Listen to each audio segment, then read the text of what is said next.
Hey, and welcome back to the number one podcast in the world, the Cellarcast, episode 96. I am feeling pretty good today. I had a good driving session. I think I'm going to be able to go for my permit. I still have to check the rules, the laws here in my state for like what the exact process is. I remember, like, in high school hearing, like, oh, well, first I have to get my permit, then my license. I heard other kids doing that. And obviously I never went through that process. I knew it at one point. And I think, like, I checked the laws again. I think I think I have to take the written test, but I think the driving requirements might be less because I'm an adult. Like, they need you to do more if you're under 18, I think. But I think pretty soon, in maybe like a week or two, I think I'll be actually ready to go in and start the process for getting my license. Won't be able to drive. Well, I will. I will be able to drive, but I won't be able to take the car because I can't pay for insurance, and that's the rule in this house. Is you have to be able to pay for your own insurance. Yeah, I have a Patreon. I'm kidding. Now I feel good. It's beautiful, beautiful outside. It smells like summer. I opened the windows yesterday. I woke up, I opened the windows, and I was like, oh, it's the first day that smells like summer. Isn't that nice? April 22nd. And of course, it reminded me of a Modest Mouse song from a very underrated little, I think it's an EP of theirs called "The Fruit That Ate Itself." Well, that's the EP. The song is called "Summer," and it's this very cute little I don't know, very like, it's not like nostalgic. I wouldn't describe it as being nostalgic, but it's like things that will eventually be nostalgic. It's like enjoying the summer. It's about him enjoying the summer. And I love this little line. It says, just the smell of the summer can make me fall in love. Just the smell of the summer can make me fall in love. And it's just, I always listen to it when it gets around this time. Like, right around the start of this, it's like, it's not even like a ritual that I think about. Like, oh, I have to do this every year. I just do it every year because I wake up, I smell the summertime, and I'm like, I want to listen to Summer by Modest Mouse. I love that song. What's the other line I really like from there? It's, she's the party queen, and she's in party heaven. Her clock is stuck on late, she's on a first name basis with 7-Eleven. I really want to do, I have to be in like a Modest Mouse phase. Like, intermittently, like, they're one of my favorite bands ever. But intermittently, I will go through phases where I just listen to, like, every album of theirs back to back again. And I need to, the last time I went through that was when their drummer, Jeremiah Green, died. So, yeah, Jeremiah Green died around the start of the year. Literally, like, January, like, what? First or second was when they announced it. Literally, like, my birthday. It was my birthday present. It was Jeremiah Green died. Oh, wonderful. Happy birthday to me. And that's when I really went on a tear listening to, like, a bunch of their stuff again. I was like, fuck, he was such a cool drummer. I want to do, like, a series on the second channel. And it's like, you know how people will do, like, a book club? I want to do a Modest Mouse album club. And, like, once a month or something, I'm just going to put out, like, a 3-hour video of me rambling about every single song on one of their albums, and I'm just going to go through their whole discography. Because I have a lot to say. In fact, to quote Modest Mouse, opinions were like kittens. I was giving them away. I'll do that all day. Look at all these natural rhymes that are forming. I'm a poet. I didn't even know it. I didn't even realize it. I want to do a series of that and just start from like the first album all the way up to their most recent one. I don't know when I'll get around to that. I have to feel like inspired to do it, but I want to do it. Oh, my neck. But I'm here. I'm good. I'm feeling good. Work is chugging along on the video. I'm not going to make a promise. I mean, it's pretty safe to say that it'll be up before the end of the week when you're listening to this. But I don't want to make promises because I always feel bad because I'm like, oh no, what if I can't keep it? I try to. Anyway, didn't have any real questions from last time. Yeah. So we're just gonna jump straight into this news story that I wanted to talk about last week, but I totally forgot this. I was keeping this in the back pocket. I always keep, I always keep some stories in the back pocket just in case conversation gets slow. But since it's just you and me, or it's really just me, we're gonna get it. I get to spring this, and you can't do anything about it besides click off the video. News comes to us from Kotaku, courtesy of Levi Winslow. Konami employee arrested for allegedly attempting to murder his former boss. A former Konami employee was arrested this week for allegedly attempting to murder his boss by hitting him in the head with a fire extinguisher in the office. Holy shit. I have not read through this besides the first couple lines because I want to read through this. I intentionally held off. Some things I'll read it through beforehand because I'm like, this seems complicated. I wanna give this the make sure I understand what's going on before I talk about it. This we're gonna go in blind, baby. According to an article from the Japanese news site LiveDoor, which was translated by Silicon Era, the suspect is a 41-year-old man who used to be on the same team as his 48-year-old boss. The names of them haven't been released yet. The two had a subordinate-boss relationship, though the subordinate said he was subjected to power harassment by the boss, which led to him trying to kill him. Power harassment, as the name suggests, is a form of workplace bullying in which someone... He was used to bully. Why am I even reading out this?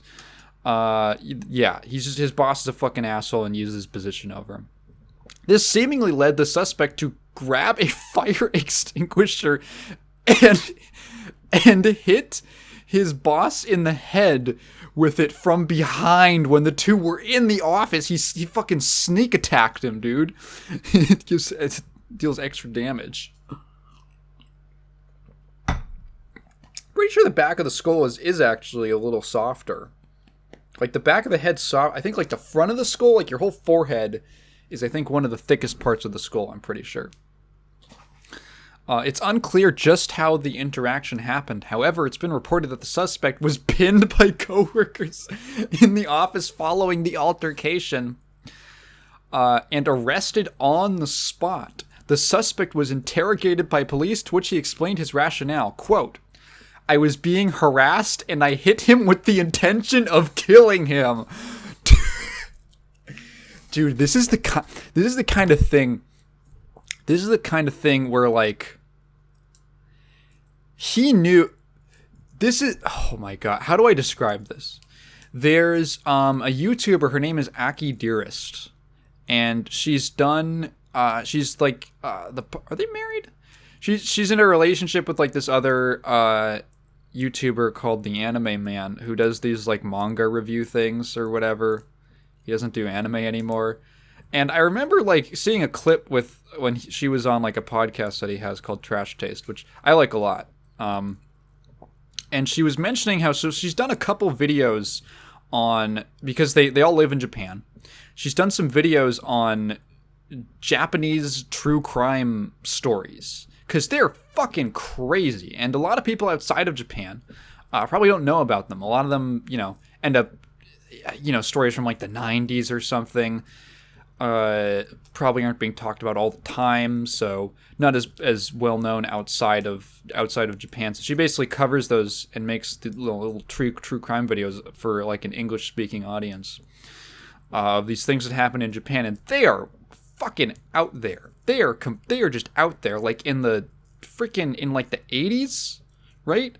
There was like a guy who put like poison in a vending machine that was outside, like right around the corner from like a school, so the kids would get poisoned. Like, what the fuck? Like, just some weird, crazy shit.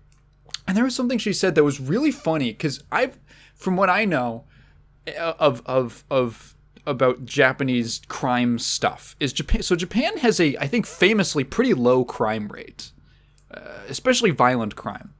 Like, they have a pretty low murder rate. Some of that is due to, police kind of, some of that's due to some police cover-up stuff where, like, apparently, if they can't figure out a case, it was a suicide. Murder, actually, we think there was a suicide. Like, that happens, but I think Japan in general just has a very low crime rate. And she said something that was so funny, where she says, like, yeah, people, when you look at these cases, it's always people who have absolutely zero warning signs. Like, no criminal record, no history of getting into fights, no, from, like, I think relatively normal upbringings. None of what, we'd call risk factors. Remember when we learned about risk factors? None of those, right? Or very, very few, right? They're just, for all intents and purposes, very normal, under the radar people. And then one day it's from like 0 to 1,000. Completely normal. And then, they decide to like kidnap and torture and murder like 5 people in like a basement. You're like, and like burn the building down and kill like 30 more people. And you're like, where did that come from? What happened there? What the fuck was that about? This reminds me of that. Like, I am so curious as to whether or not this guy had any kind of a history of, I wonder if it's just like a very, like a repressed society kind of thing. Excuse me. Because, I don't like leaning into stereotypes or anything. But if someone told me that Japan was a very repressed society in many ways, in terms of like individuality or expressing your emotions or something like that, I'd believe them. Part of that comes from the fact that, like, I like a lot of different kind of Japanese clothing trends. I love like visual kei and goth stuff. I love Lolita fashion. And every time you read up on these things, it's always like, there's always some bit where it's like, yeah, it was formed in the 80s, 70s, 80s, 90s, 2000s, 2010s as a response to a restrictive Japanese culture. And it's like, seems like there's a pattern of like a lot of things that you and I, who have not grown up in Japan, who know about via like cultural osmosis, have heard about, and it's like all this anime shit. I don't know why I said it like that. All this anime and all this crazy stuff, right? And we just kind of assume, that's just what their culture is like. That just must be like normal, cool, and this must be a zany culture. And no, that stuff's kind of like niche and underground and sort of like in its own little lane, and mainstream Japanese culture is like really different. It's really different from that. And in fact, a lot of those things are formed in reaction to the culture. like I feel, I was going to say something and then I thought about it and then I was like, that's actually incorrect. That's not a correct observation. Like, is maybe stuff that comes out of like Western countries like the US, for instance, because that's what I know, is like, maybe like because I don't know. I feel like it's safe to say we're way more individualistic in the West on this side of the hemisphere. In many ways, or it's more normalized in more parts of the world, or more parts of the Western world. So like, is our stuff more toned down? And then I thought about it. I'm like, nah, not really. Yeah, in any event, back to the article. I wonder if that's like what this guy's deal was. What if he's been holding this in his entire life? That's what it feels like. When this quote, I was being harassed and I hit him with the intention of killing him. Okay, yeah, so there's a little more.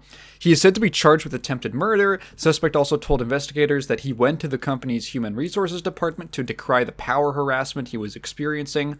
Konami, however, allegedly told the former employee that no such harassment was happening at the time, so they're gaslighting him. The issue was seemingly resolved in August 2020, with the suspect simply being transferred to another team.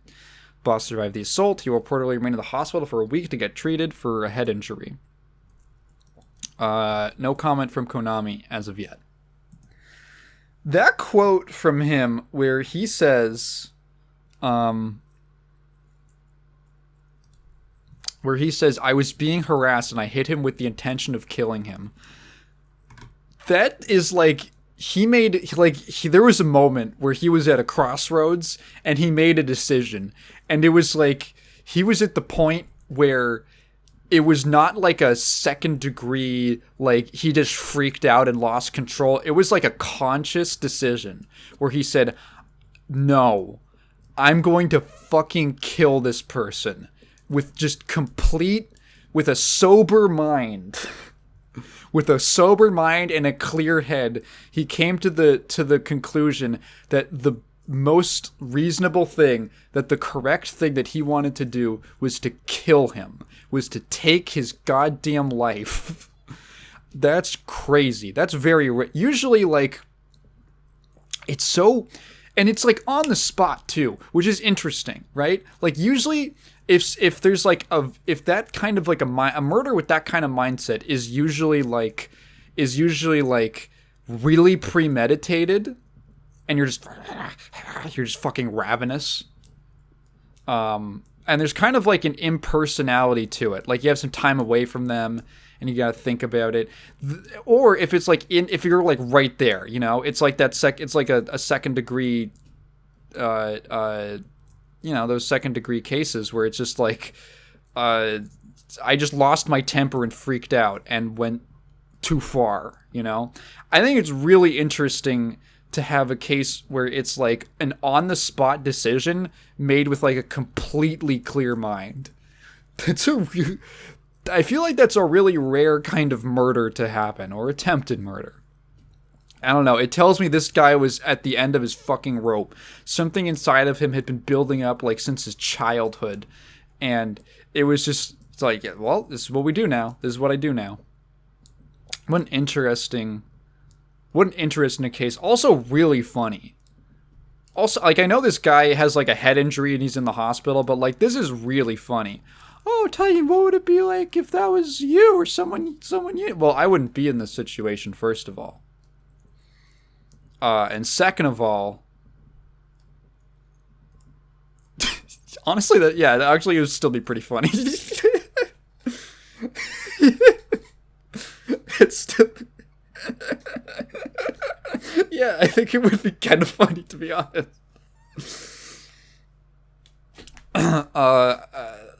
Yeah. How weird. I'm so curious about this. Unfortunately, Japan is not Florida, which means that they do not have just free, open access to their police reports all the time. So,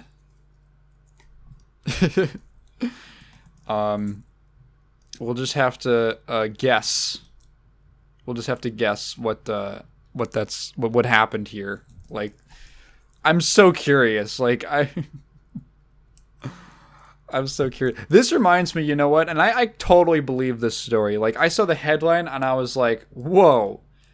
But actually, yeah, that makes a lot of sense. I remember this story from... There was a story from, oh God, like 10 years ago or something. Maybe less. Maybe like 2015, something like that. That I heard about where... Like, everyone knew that Konami was, like, a shitty place to work for, but, like, oh, wow, it really sucks. Like, this dude... Okay, so this guy got a job as a programmer at Konami. Okay, cool, new job. He shows up to work. Hey, where's my computer? Oh, we don't have a computer for you. Huh? What? Are you serious? Like, you don't have one? There isn't just one ready to go? You hired someone without, like, the basic materials for them to do their job? Do I just have to take my personal fucking laptop to work to do like programming on like a AAA video game. Konami wasn't putting out AAA games in 2015. What am I talking about? Right? Like, ridiculous. Huh?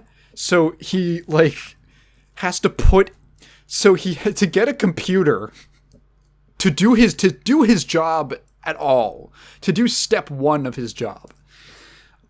He has to like put in a request for a computer, and this has to get approved by like 3 different people, and then the request has to go through, and then they have to order the computer, and then it has to get to him, and he has to set it up. So it takes like 2 weeks for him to begin doing his job. Could you imagine? Could you, like, what? Is it the same way now? I have no idea. Would I be surprised? No. Imagine that was, like, the dude in this article, Mr. like Fire Extinguisher. If that was him, this is him, like, years later. And he's had, like, they don't give me a computer. They don't give me lunch break. Shit. Just. And he. Like, holy cannoli, dude. This is that kind of like, there's like this point. I marvel sometimes at the restraint of human beings, right? Sometimes I hear about stuff that happens, like, I know that YouTube stuff is pretty minor and inconsequential in the grand scheme of things. Sometimes I look at, like, people who have been so clearly wronged by the incompetence of YouTube, and it's like threatening their livelihood and their job and all that, and just YouTube being run horribly, just a horribly run platform. And I'm like, I'm really surprised that no one's tried to like blow them up. Like, I'm legitimately surprised. I've driven past the YouTube headquarters. They're or at least one of them. I think they have multiple buildings. I've been like around there at least, and someone just pointed, hey, there's YouTube. I'm like, oh, like, I've never been, like, I didn't live around that area, but I was like around there one time, and someone was like, yeah, it's YouTube. I was like, wow, that's just like a regular ass building. Like, I'm shocked that no one has had has just been like this guy, except instead of hitting their boss with a fire extinguisher, they just like fucking try to there was one lady who actually, weirdly enough, was not. I did sort of the same thing. She was some like crazy vegan woman who was into like weird new age veganism stuff, and I think she was pretty disturbed. And she was making these videos that weren't getting any views, and she was under the impression that she was being like targeted by the YouTube algorithm or like censored by it. So she showed up to the YouTube headquarters with a gun, I think. And she tried to shoot people. I don't think anyone was harmed. Hang on. Wait. YouTube shooter? Yep. Tuesday, April 3rd, 2013. She's kind of good looking. Anyway. Approximately 12:46. Headquarters of the in San Bruno, California. Maybe it was not. Whatever. The shooter was identified as 38-year-old Nassim Najafi Agdam, who entered through an exterior parking garage, approaching an outdoor patio and opened fire with a Smith & Wesson 9mm semi-automatic pistol. Agdam wounded 3 people, one of them critically, before killing herself. Oh, shit. No evidence of drugs or alcohol in her system. Yeah, she was just a crazy person. Vegan activist and fitness personality of Iranian Azerbaijani heritage. Let's see. She posted content on Facebook, Instagram, Telegram, and YouTube in Persian, Azerbaijani, English, and Turkish. Her content went viral on Iranian social media and drew widespread attention. She had previously protested with PETA.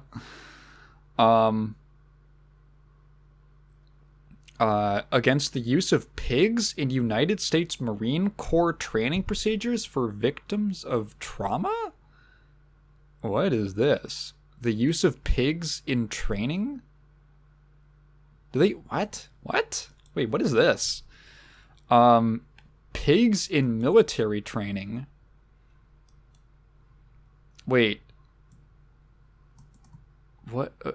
Did they... Wait, I have to... what is... Hang on, I have to figure this out. Hold up. U.S. Marine pig training? using pigs in unauthorized deadly trauma training? What the fuck is this? Well, they'll be trained on life-saving techniques. What the fuck? What? Wait, what? All right.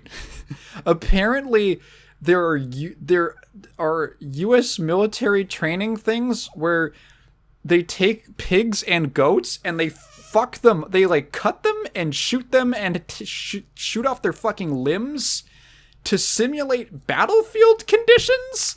And then the trainees try to save the animals? What? What the fuck is this? What? I didn't know about that. When was this? 2017, this article. One of the Marines says it really doesn't benefit as much as it sounds. What the hell? This sounds so unnecessary. What the fuck? That sounds so... yeah, you can just use... I feel like there's a lot of ways that you could simulate, like, real-world scenarios without having to, like, kill... Who came up with this? Did, like, a serial killer come up with this? What the fuck? Anyway, let's see. According to her father, we're talking about that lady. She hated YouTube, and the family was worried she might be traveling to the company's offices. Wonder why. Let's see. She complained about the company on her website, writing that YouTube filtered my channels to keep them from getting views, and that the company had demonetized most of her videos. Huh. Yeah.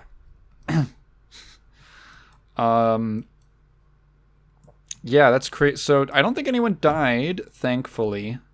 But yeah, that's the kind of thing where I'm like, was she actually kidding? I don't know. It's probably... Actually, yes, no, she is extremely unreasonable. Well, in order to do anything like this, you have to be fucking insane. But, like, I'm surprised it's only happened once, right? Like, I feel like someone is just gonna, like, snap and do something really bad. And I don't think that's good, right? I don't think that's correct. They shouldn't do that. But, like, I can't control them. I can't control and YouTube can't either, that insane people are using their website and they might want to retaliate against some sort of perceived slight against them. Yeah, that's I think about that. So maybe, you know, people just do that. People just do that, like Mr. Fire Extinguisher guy here. Anyway, yeah, crazy story. Of course, there's the obligatory comment. Weird, from someone called Outrider leaves on the article. Weird, when people at Konami kill their boss, it usually takes place in a field of flowers with lots of close quarters combat.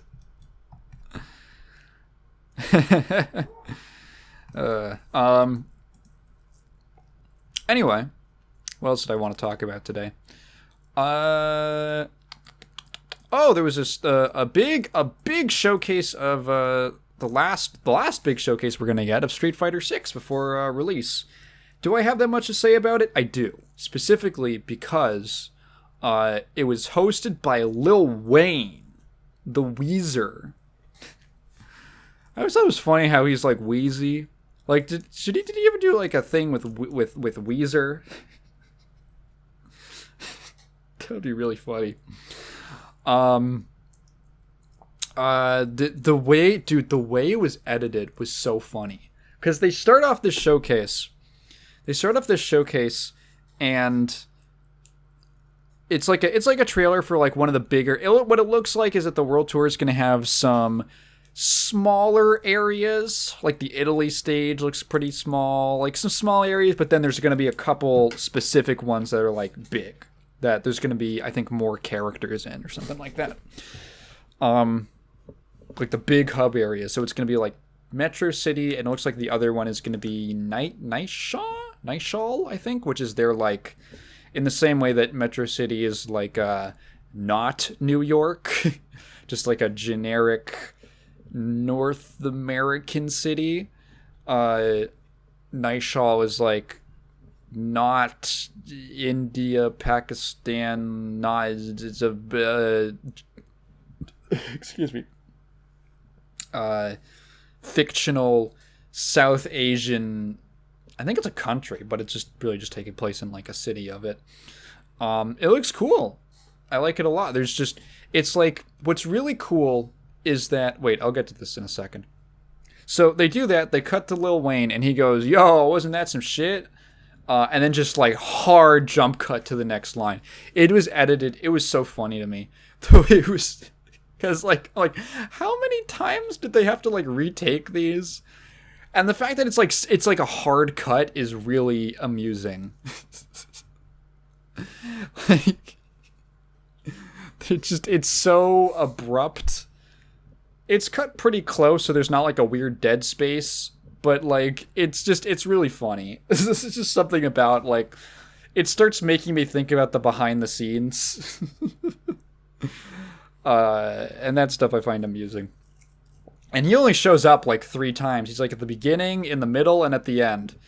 And I think it's also funny to me that they got Lil Wayne, because like that is such a Capcom thing to do, where they're like, oh, this game is like, it's like a hip hop, it's like really hip hop inspired and like street fashion, and that's like the direction we're looking at for Street Fighter for this game. It's like the whole aesthetic.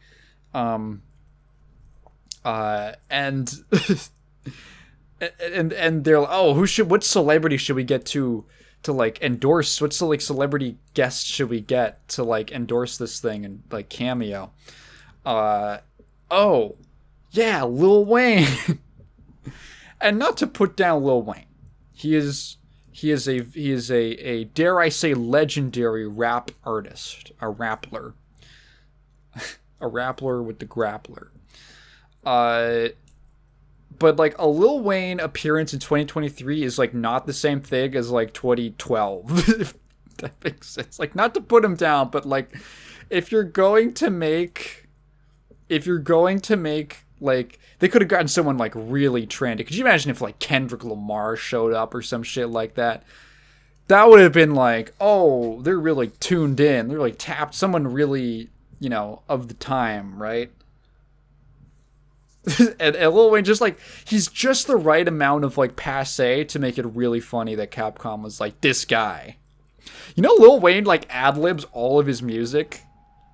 Like, I'm sure he has like notes and things like that, and he like takes you know, he carries around and writes down ideas and stuff when he actually gets into but when he gets into the booth, he just ad-libs everything. So like, let's say like Lil Wayne lyrics. Worst Lil Wayne lyrics. Let's see. The 60 worst Lil Wayne lines on the Carter 4. Just the one? Yeah, from r/Lil Wayne. Worst lyric of all time. From 7 months ago. Beat that pussy up, Emmett Till? What the fuck? What? What the fuck kind of a line is that? Beat that pussy up, Emmett Till? If you don't know, Emmett Till was like a really famous lynching case in the U.S. of like a black guy in the South who, what was it? It was something like he was suspected of talking to the white women's, and they fucking horribly killed him. They just brutally killed him in a lynching mob. That's an insane line. Beat the pussy up. Beat it like a cop. Rodney King, baby. So he beat it. He wrote 2. Lil Wayne wrote 2 lynching lines. What the fuck? Also, the beat stops during that part so you can hear it. What the fuck? Holy shit. That's an insane fucking line. My flow is nasty. Like Phyllis. Like syphilis. I'm in the ocean getting shark pussy. These Nillas think they hard. These Nillas just nipples. I drink tea, she drink wine. To call that Tijuana? You can't feel me like an elephant getting fucked with a tick dick?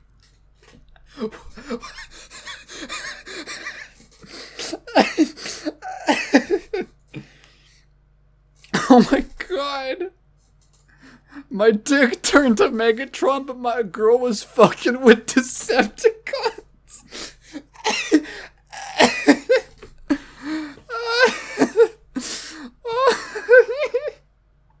Why have half of these been deleted? Damn right, I kissed my daddy. I think they pissed at how rich my daddy is.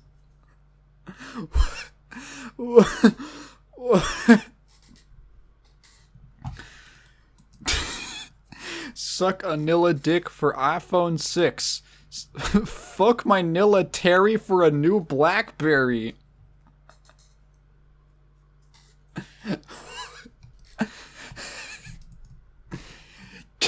Ketchup like mayonnaise? You better catch up like mayonnaise. Like ketchup, like mayonnaise. Holy shit, my head is light.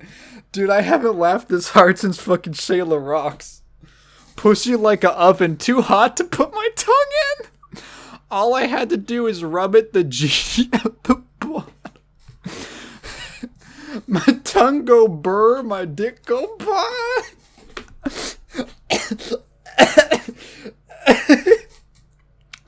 First class pussy, crystal glass pussy. I get it wetter than bass pussy.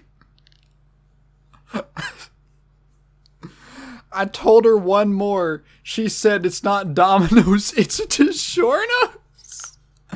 What the fuck does that mean? This shit's so good it don't even smell bad.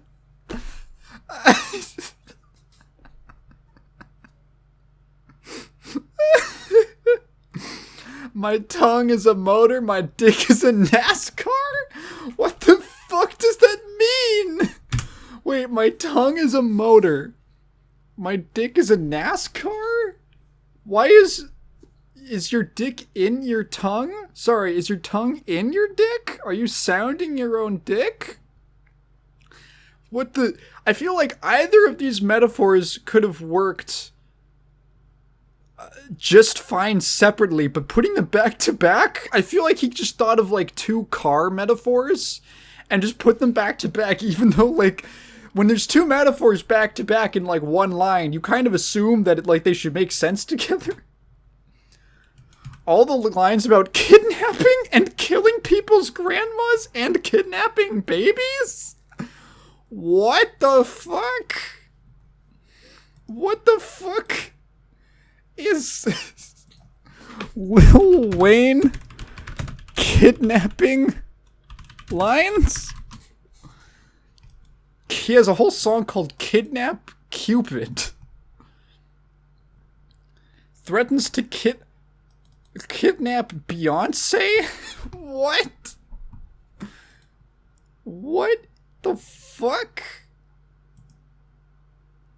What?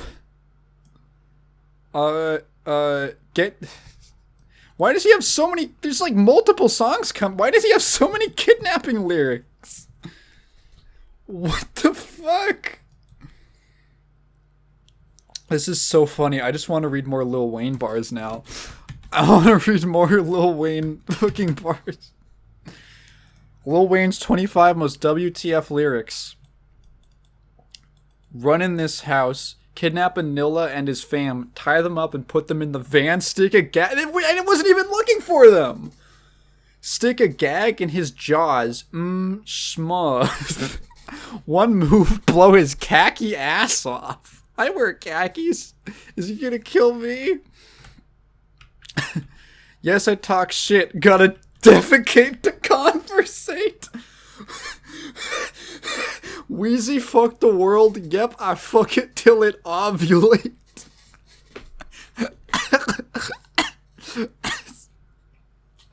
What do you mean until it ovulates? That happens on like a schedule. Talk shit, gotta defecate the conversation. I swear to fucking God, the idea of him ad-libbing all his lyrics makes so much sense now. Because he totally just thought of this like pun, defecate, like this rhyme, defecate, conversate, and he's like, oh, defecate, talk shit, defecate, conversate, talk shit. Yeah, let me throw that in. Holy shit. Oh, I love this one. My brother used to say this one all the time. Real G's move in silence like lasagna.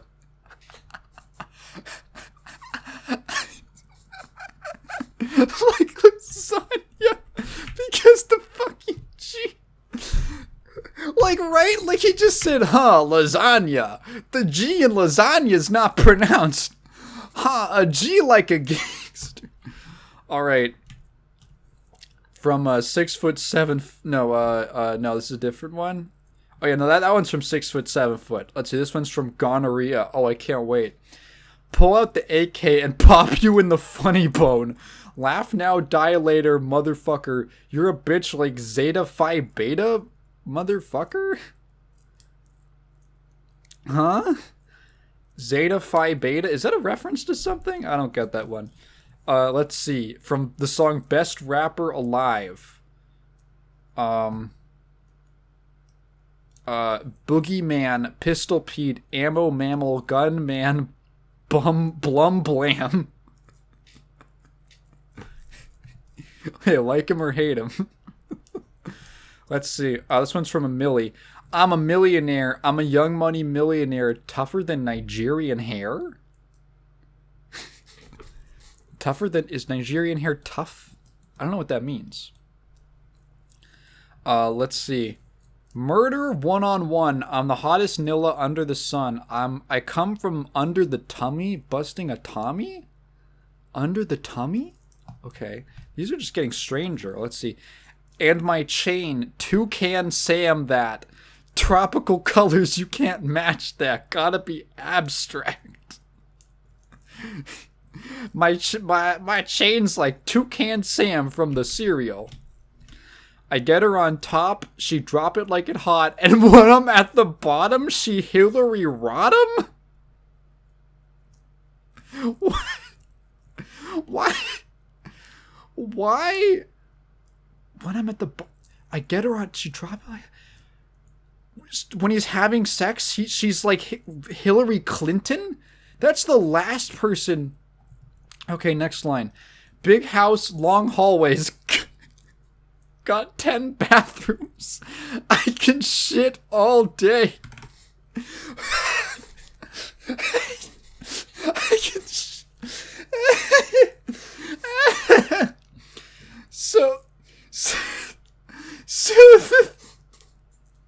So what Lil Wayne is saying here is that the number of I guess he thinks that your bathroom is on like a timer, and after you use it, you can't use it again for like an amount of time.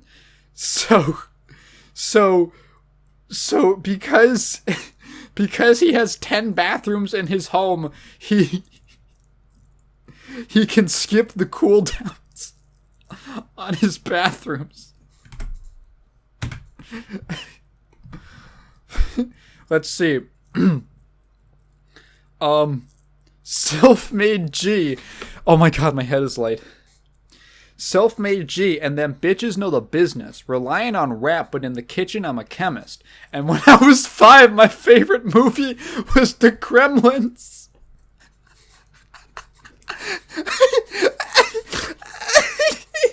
Oh my god. My favorite...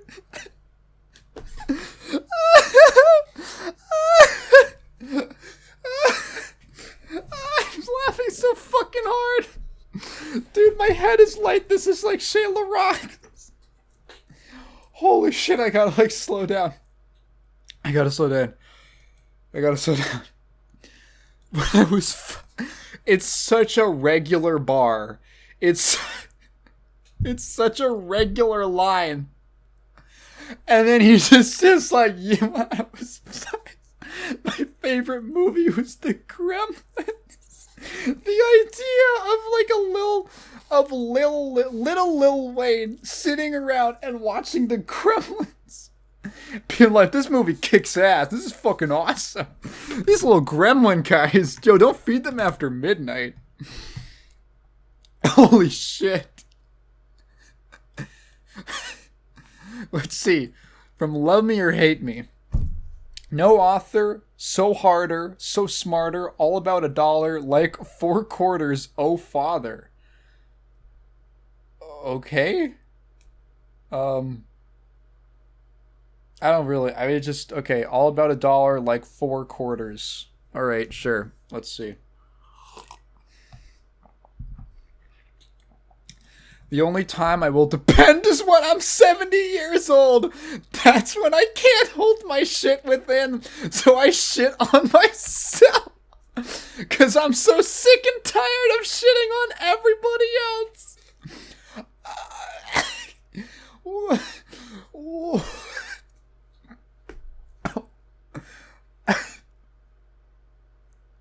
This one starts out fucking insane. And he doesn't just drop, all of these have been like just these one-off little weird metaphors. He starts off, the only time I will depend is when I'm 70 years old. I was so expecting it to go into something else. No, he leans into it. He's keeping with the image of himself as a 70-year-old, shitting himself in his Depends adult diapers. And using that as a further metaphor. We're flipping the metaphor the other way now. Because he can't shit. He can't hold his shit inside. So he has to shit on everyone else. Because he's tired. And we're going back again. He's tired of shitting on everybody else. That's insane. Holy. Dude, you have to be like talented to write a lyric that bad. Is it even bad at that point? That's like the fucking Tommy Wiseau of rap. Like, you have to have an incredible, and I'm not even being facetious, I'm not being me, I'm being 100% serious. You have to be an incredible mind to write something like that. You or I, we're regular people compared to that. I could never write something that fucking incredible. Let's see. This one's, stand on my tools, you could call me Paul Bunyan. Fucking...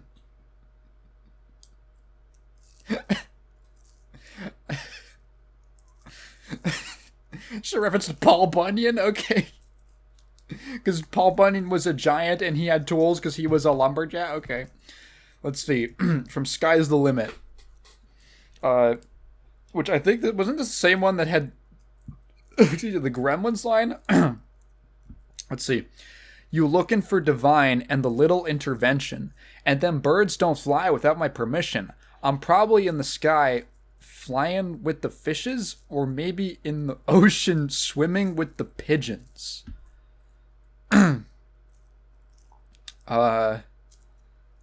What? So I get like the first half where he's like, yeah, the birds don't fly without me telling them to. But then it's in the sky with the fish, or in the ocean with the pigeons. Is there like a metaphor here? All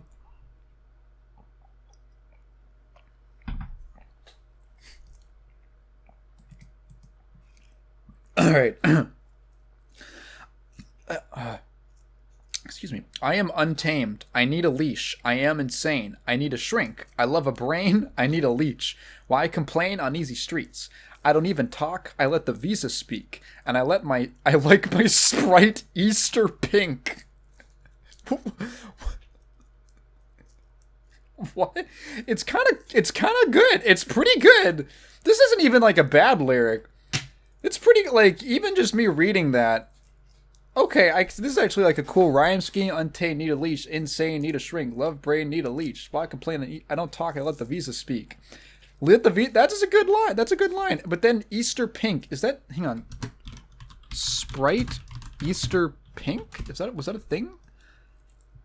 Oh, it's a drug reference. Oh, okay. Okay, the writer of this article does not understand the okay, it's a reference to fucking lean.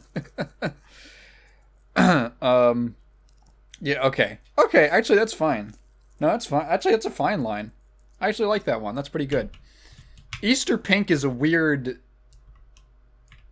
reference, but okay, sure. Come on, mama, let the Carter make ya. Toss you like a fruit salad, strawberry grape ya.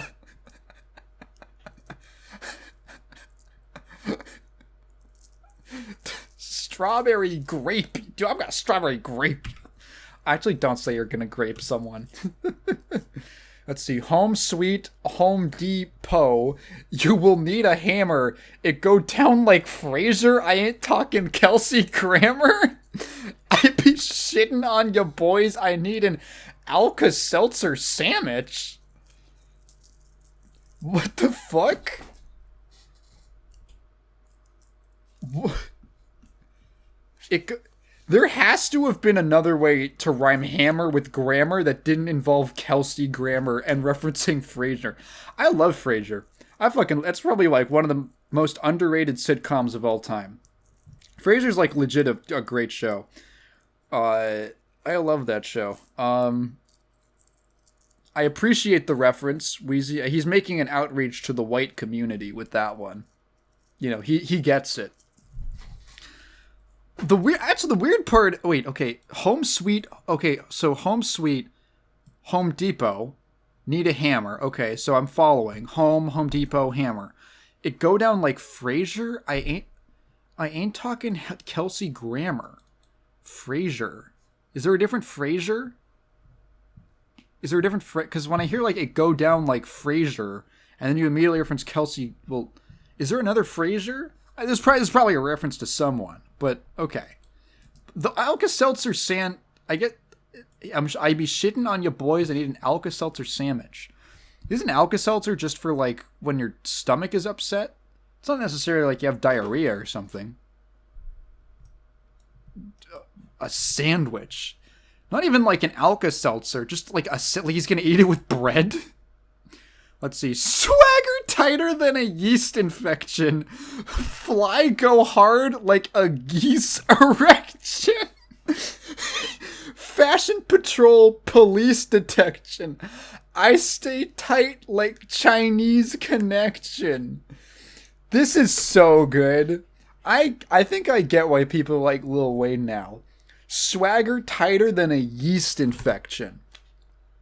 That goes so fucking hard. If you don't... tighter than a yeast infection. Is this TMI? I've had yeast infections before. It's a long story. Don't fucking ask. It is tight. It does cause tightness. Add that to like I feel like one day you're gonna collect every like fucking weird thing I've mentioned offhandedly about myself on this podcast. Or in videos, and people just gonna make like the fucking Tigan lore iceberg. Fly. Okay, so second of all, fly go hard like geese erection. Like, okay. Wait, I was gonna say.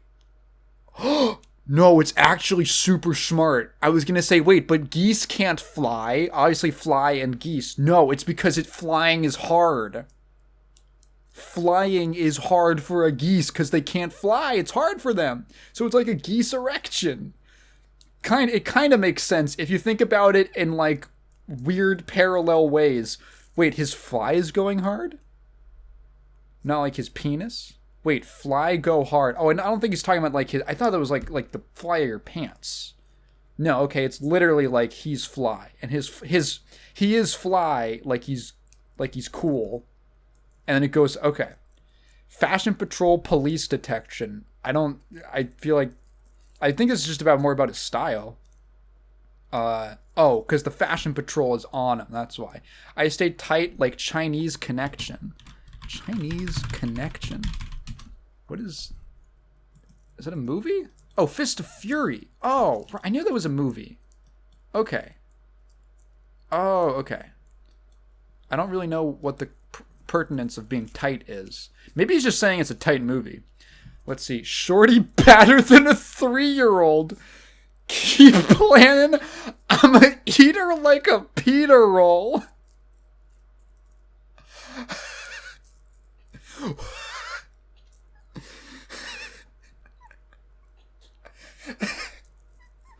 Next time you see your lady, yo, you're looking sexier than a 3-year-old. Which doesn't have to have pedophilic implications, but it's really easy, you know? It could just be like, well, yeah, 3-year-olds shouldn't be hot, you know? Or is he saying she's bad like a 3-year-old has like bad behavior? But like it's like a double entendre with the 3-year-old. Also, I'm an eater like a pita roll is fucking awesome. a pita roll. And it's just, yeah, no, okay, it doesn't look like that's a euphemism for anything. Let's see. Number 4, we're in the top 5 now. Your flow never wet like grandma pussy. I'm always good like grandma cookies. Dude, he's the fucking god. He's... I'm gonna say that one more time. Your flow never wet like grandma pussy. I'm always good like grandma cookies.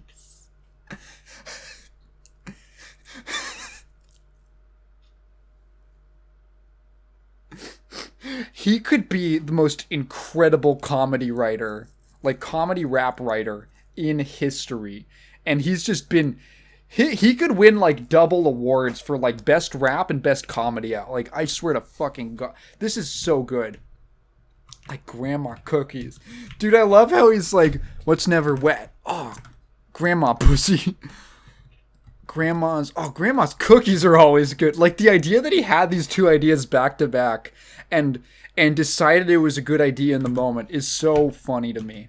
Let's see. I have no brain. I'm retarded.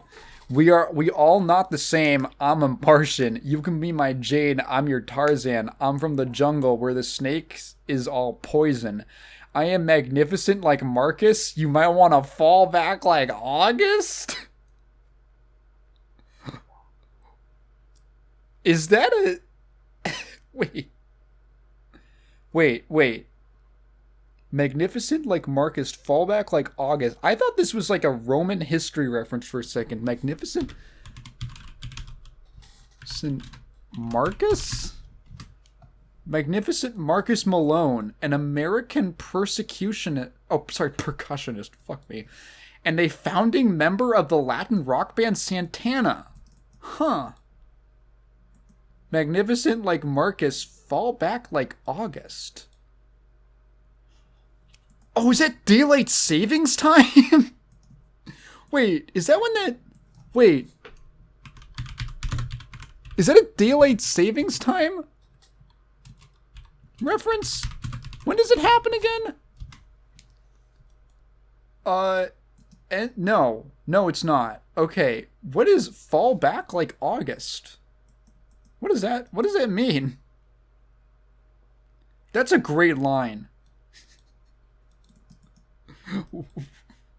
Let's see. Okay, this is from Black Republicans. Ooh, are we gonna get political? Bin Dunn had cake day. Oh, he's a Redditor? Had cake day late like Ed Sullivan. Fly like an eagle, but I'm no Donovan. Boy, you better go eat some soup with your mom and them. And my mind is on another continent. Oh, Donovan. Oh, it's a reference to the Philadelphia Eagles. Okay. Alright, I don't really see why that's number 3. Let's see, from Dr. Carter. Capture what I say. All I need is one mic. All I need is one take. Like, hey, brighter than the sun ray, got a pistol on the playground. Watch the gun play. Like, no kidding, no kids in the way, but the kids do watch. Gotta watch what we say, gotta work every day. Interesting. I want to say it's metaphorical and that Lil Wayne is not actually bringing a gun to a playground. And that it's like, oh, kids are dealing with things that are like really serious, and we have to watch, like we gotta watch because kids are paying attention kind of thing. This is right after he drops the line about grandma pussy. I don't know if that was intentional. Yeah, no kids in the way, but the kids do watch. That would actually be kind of a decent... Yeah, actually, I don't think that's a bad line, actually. Okay, this is number one. The craziest Lil Wayne lyric of all time, according to this list from 2011. Got Nina in my palm and I'm masturbating. Black Peter Pan flies till I die, what you saying? Bathing ape, Eve saint. Evisu is what I stand. Got me feeling like Starface, like the Cohiba. What are these? Okay, I gotta be honest. I don't recognize most of these references.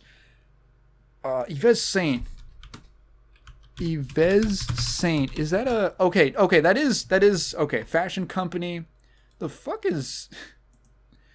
Evisu. Evisu. Evisu. Oh, it's another clothing thing. Japanese denim brand. Evis. Okay. Oh, it's just... Oh, Bathing Ape, Yves Saint, Evisu is what I stand... Oh, it's literally just him talking about his clothing. Cohiba? What is... Cigars. Okay. So it's a cigar company. Okay, this is just a lot of references to things that I'm not a luxurious person. Got Nina in my palm and I'm masturbating. Black Peter Pan flies till I die, what you say? And then the things he's wearing got me feeling like Scarface. Like the... Okay. Interesting. I like how... I guess he's the Black Peter Pan. Flies till he dies. But Peter Pan... Oh, but Peter Pan never gets old. So he never dies. So he's fly forever. Dude, I've been talking about this for like fucking 20 minutes. I've got to move on. Street Fighter 6 looks good. I want to get to... I want to make some dinner soon. I want to get to the stuff that we watched when I was at Cat's. Was with Cat. So there's two things. I actually forgot. We continued our Nickelodeon marathon last week, and I just totally forgot to mention it. Or 2 weeks in a row, something like. I forgot to mention it. And apparently, Kat reminded me to talk about this on the podcast because apparently, like, a classmate of hers only watches these podcasts for, was it a friend or I don't know, for the Nickelodeon marathon reviews. So, hey, if you're out there, thank you. We watched the Spongebob movie. Now, I had watched the Spongebob movie back around the time it came out. I didn't see it in theaters, but I did see it on TV once or twice. Weirdly enough, I feel like it wasn't on that often. Kat called me crazy because she says it was on all the time. Yeah.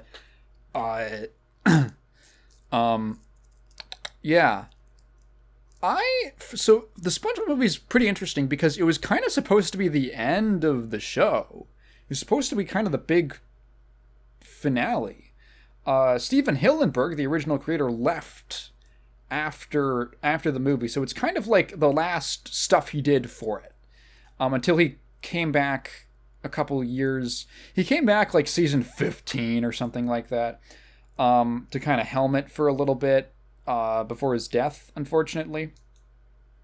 But for all intents and purposes, this was pretty much like the last Hillenburg SpongeBob thing for a long time. And I forgot how much I like SpongeBob. I forgot how much I like Steven Hillenburg era SpongeBob at the very least. I remember, like, in the first minute of this movie, excuse me, in the first, like, minute or two of this movie, I was smiling so much. The whole intro with, like, the pirates, and they go to the Spongebob movie, and then it's, like, SpongeBob has, like, a dream, and he's, like, waking up, and it's, like, I was just, man, this is just, and there was, like, some joke really, like, early in like, the first minute of the movie that just made me laugh, and I was like, man, this is such a good vibe. I love this. He really did have a very unique touch to his writing style and kind of the, I don't know, the kind of the quirkiness of early SpongeBob. That's really hard to match. And I don't know, like, what can you even say about the SpongeBob movie? Besides, it's good. It's really good. I grew up with SpongeBob. I want to say, God, most people who are in the age range of this podcast probably also did, unless your parents forbid you. I knew some people. I know at least one person who I can think of off the top of my head. One friend whose parents forbade her and her brother from watching SpongeBob because he was supposed SpongeBob was a bad influence. And I know, and I have another friend whose dad was like, he didn't like, you know, outlawed in the house, but he was like, he didn't really like it when they watched it because he's like, I feel like SpongeBob just kind of stupid. I feel like he just does stupid things. Yeah.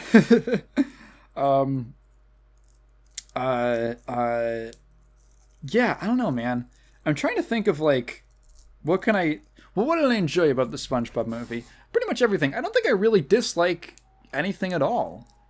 It's definitely interesting because I remember quite a bit of it. A fair amount of it. A lot of it, you know, I saw it, God, criminy. When did it come out? When I was like 7 or something? Something like that. I remember like watching it on TV, being all excited. And kind of watching it again, I'm like, oh, I remember. Like, it's kind of coming back to me.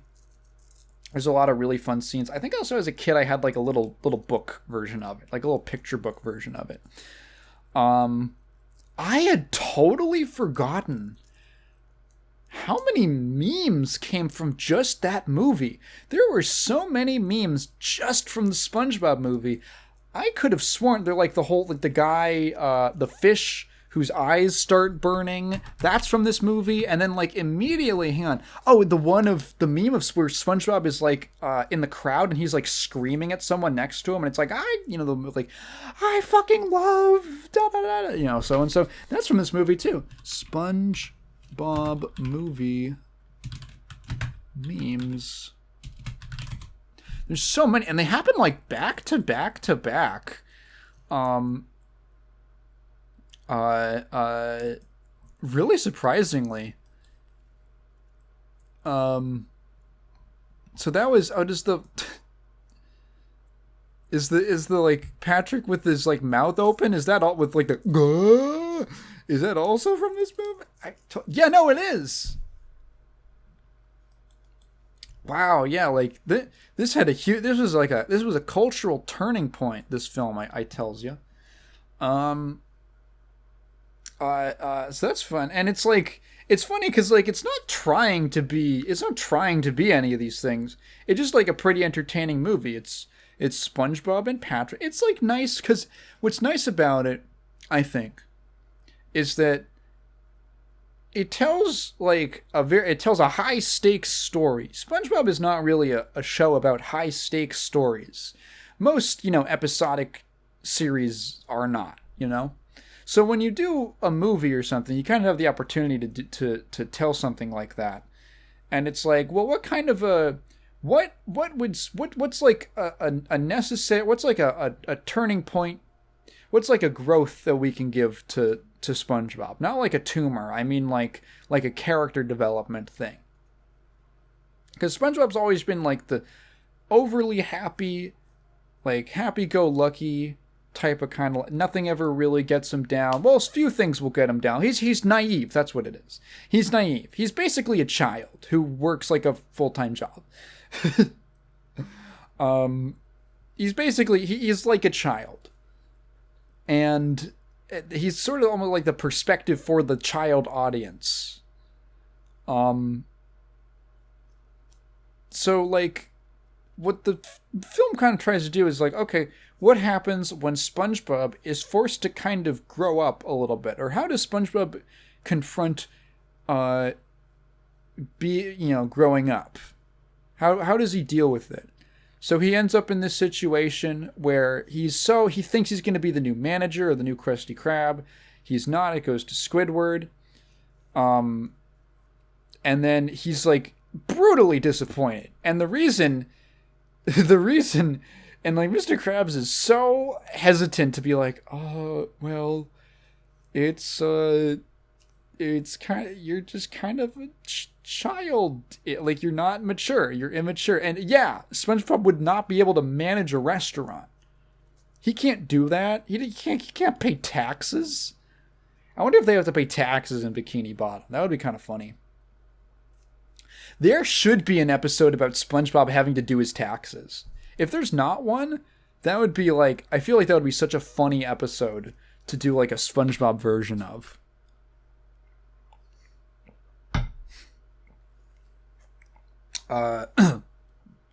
Excuse me. And the way he kind of deals with it is he gets drunk on ice cream. He goes to the fucking. He goes to the Goofy Goober, and the scene where him and Patrick are just eating so much ice cream, and it's all just splashing onto the guy's face, onto like the worker's face, and he looks like so dead inside. That's the kind of like sort of funny kind of like I don't want to say cynicism, but there's like a mildly SpongeBob as a series, at least with Hillenburg, had like a very healthy amount of cynicism in it for a kid's show, while still being pretty optimistic, pretty upbeat and happy, and things, you know, always end up working out in the end. But there's like a decent amount of cynicism, like to kind of balance it out. Obviously, like Squidward, right? I think like a take I heard, I think there was like, was it the Emp Lemon video on SpongeBob or something? And where he says, like, one of the reasons that SpongeBob ages so well for people is that when you watch it as a kid, you're SpongeBob. When you watch it as an adult, you're Squidward. So now, as a kid, when SpongeBob's bothering Squidward, it's, oh, I'm a kid, isn't it so funny to bother the shit out of people? And then, you know, things happen and so on and so forth. When you're an adult, you're watching it, you're like, oh, God, some kid is annoying the shit out of me. Kind of thing.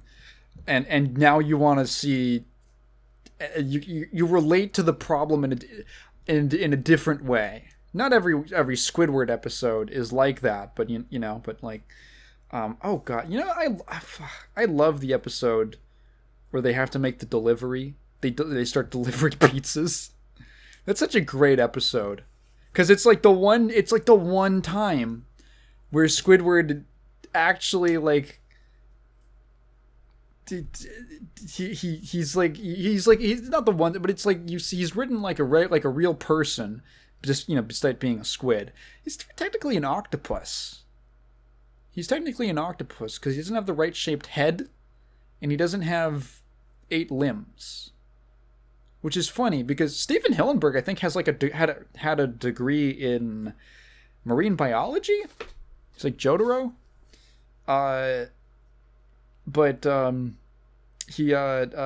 So like apparently there's a bunch of little references and just like gags in SpongeBob that only like marine biologists would get. I don't know any of that. So I'm sure that had to be some kind of like intentional joke or something, because I feel like it'd be weird for him to put in a reference that wrong to like a real creature. Yeah, that's such a fun, like when he, yeah, I don't know, man. I'm just thinking about SpongeBob episodes I like a lot. But it's good. I don't know, like there's not a whole lot that I can say about the SpongeBob movie. It holds up pretty well. I think like old SpongeBob holds up pretty well. I have not seen a lot of new SpongeBob, stuff from the last, oh God, 7 years. It's still going.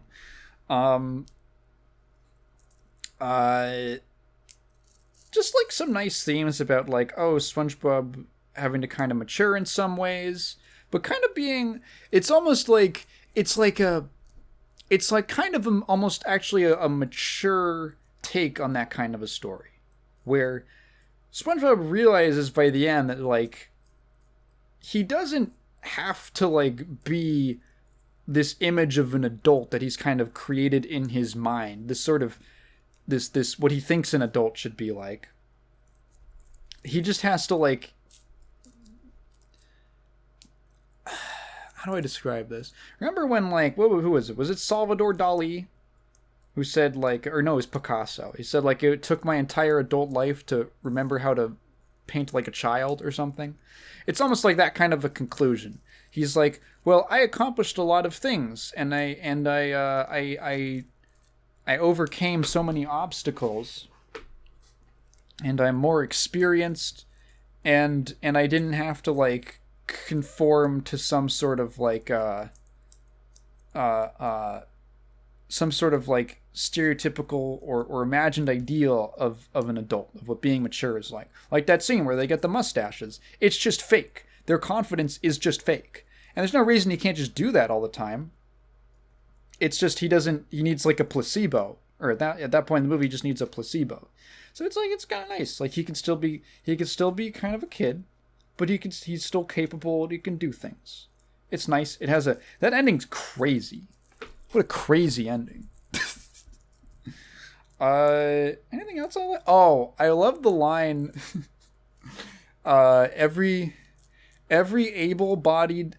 any bubble-blowing babies will be beaten senseless by every able-bodied person in the bar. That's a great line. Dude, the moment where you think they're gonna die, that's like, that was some real shit. That was some real shit. As a kid, like, now as an adult, I don't think it hits quite as hard. Also, I know about it, right? It's like I feel like it's a pretty well-known scene. As a kid who's, like, attached to the characters of SpongeBob and Patrick, and doesn't have, like, the sort of cynical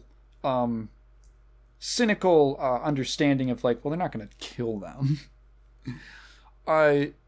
Watching them in moments where they think they're going to die, at least, I think that's at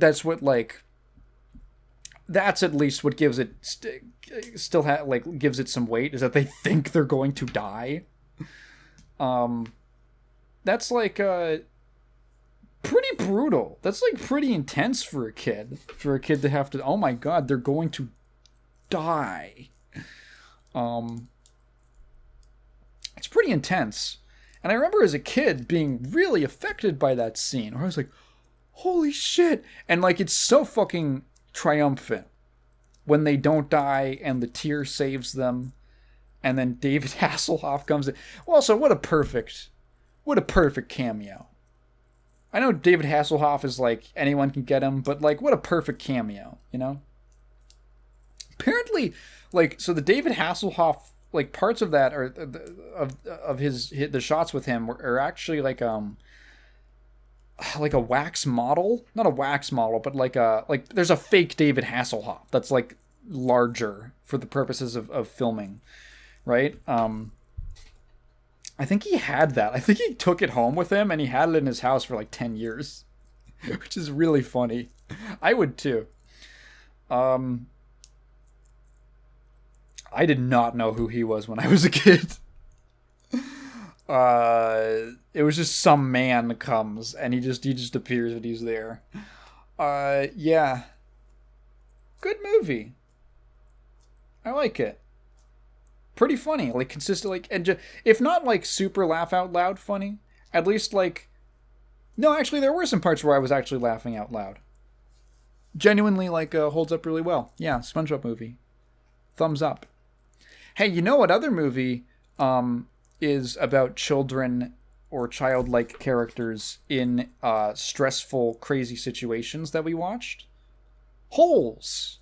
Yeah, Holes. I've never seen Holes before until till last Friday. I assume, so Kat goes like, yeah, I kind of want to break up our, take a break from the Nickelodeon marathon, so maybe we can watch Holes, because neither of us had ever seen it before. Or I think, had she seen it? I forgot if she'd seen it before. I hadn't seen it. And I was like, I thought Holes was like, I thought Holes, does Holes not count? I thought it was, I could have sworn it was like a Viacom production at least. And she goes, no, it's Disney. I was like, what? And yeah, no, I totally forgot it was like, I thought it was like a Paramount picture. I don't know why. It has that vibe. You know what I mean? It has that vibe. It feels like it would be shown on like Nickelodeon rather than Disney Channel on television. Like, right? I'm not crazy. I was very surprised that no, it's a Disney picture. All I knew about Holes, I knew about Holes the book growing up.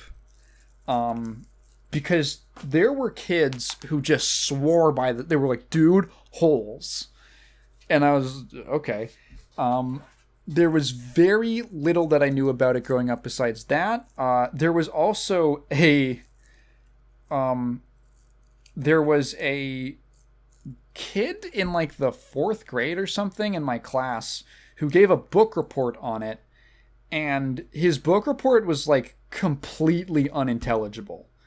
Like, he was really bad at explaining what the book was about. I felt, because the movie has a lot of, like, parallel storylines going on of things happening in different time periods. There's a lot of, like, flashback and flash forward type of things happening.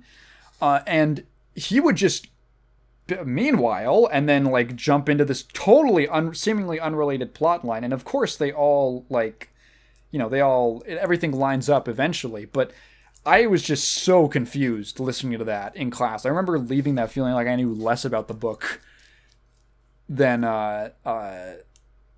going in than I did, you know, beforehand. And there's also a meme I know of. So okay, I was talking to Kat and I was like, yeah. So there's this meme I remember seeing like 10 years ago, and I was like, you know, the poster for Holes where they're looking down like. Huh?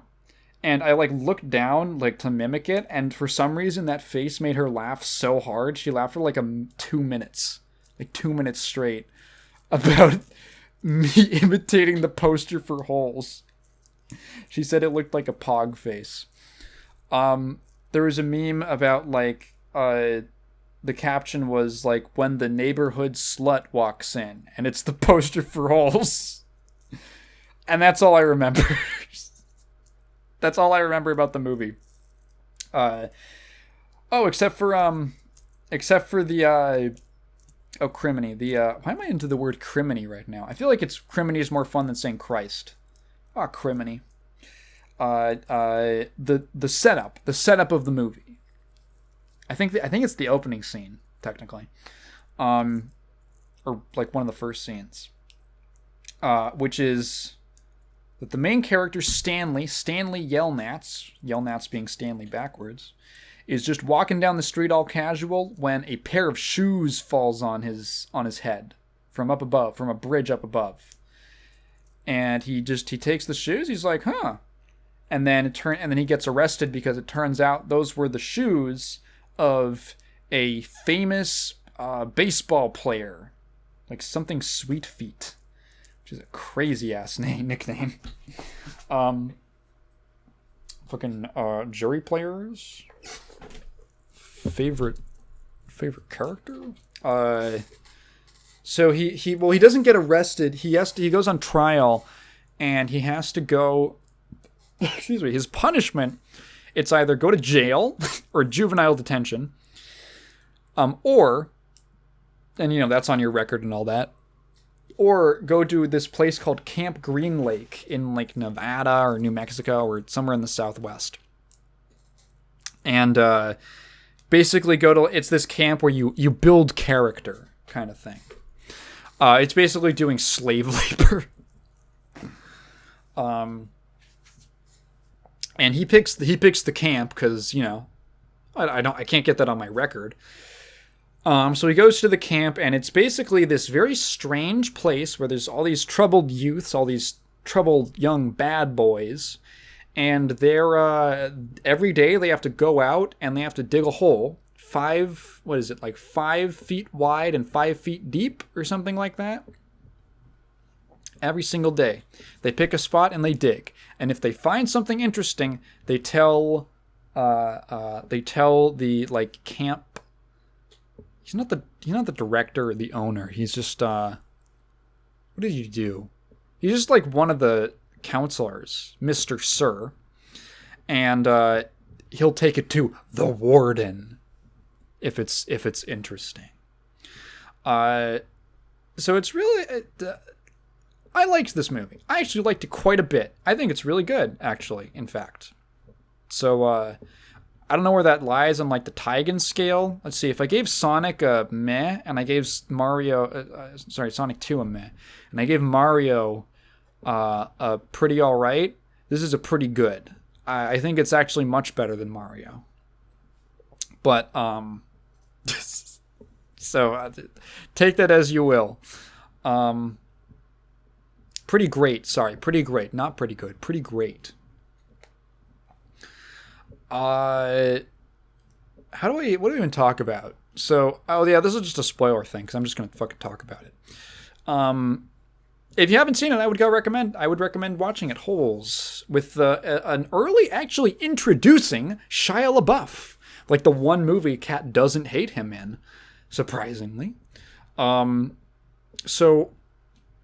there's this whole weird kind of set, like you don't know like why are they digging holes. There's sort of like I like the movie's vibe. It has an interesting kind of tone to it. It's mostly grounded in reality, but there's sort of an unreality to it. Does that make sense?